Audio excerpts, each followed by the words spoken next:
మావోయిస్టుల లేఖ సంచలనం సృష్టిస్తోంది.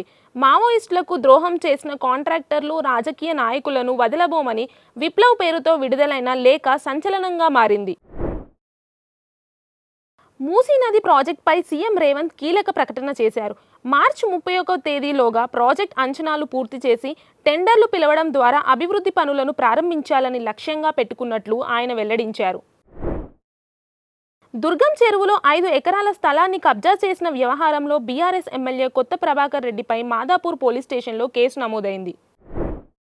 మావోయిస్ట్ అగ్రనేత హిడ్మా ఎన్కౌంటర్ వెనుక తెలంగాణ పీసీసీ జనరల్ సెక్రటరీ ఉన్నారని Maoist party Bhadradri Kothagudem Alluri division committee Viplav పేరుతో లేఖను విడుదల చేసింది.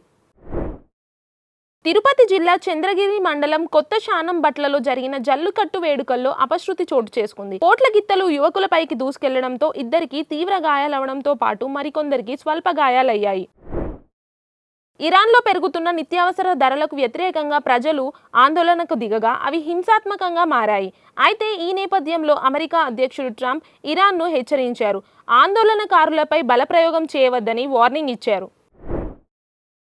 మావోయిస్టు పార్టీ కీలక నేత guerrilla army chief Barsedeva Telangana DGP Shivdhar Reddy ఎదుట లొంగిపోయాడు. లొంగిపోయిన బర్సేదేవ్పై 50 లక్షల రూపాయల రివార్డు ఉంది. మెగాస్టార్ చిరంజీవి నటిస్తున్న మనశంకర వరప్రసాద్ గారు ట్రైలర్పై చిత్ర బృందం అధికారిక ప్రకటన విడుదల చేసింది. ఈ సినిమా థియేట్రికల్ ట్రైలర్ను జనవరి 4న విడుదల చేయనున్నట్లు వెల్లడించింది. ప్రపంచవ్యాప్తంగా కోట్లాది మంది సంగీతాభిమానుల జీవితాల్లో భాగమైన ఎంటీవీ మ్యూజికల్ ఛానల్స్ చరిత్రలోకి వెళ్ళిపోయాయి. 4 దశాబ్దాలుగా నడిచిన ఈ మ్యూజిక్ ఛానల్స్కు డిసెంబర్ 31తో శాశ్వతంగా తెరపడింది.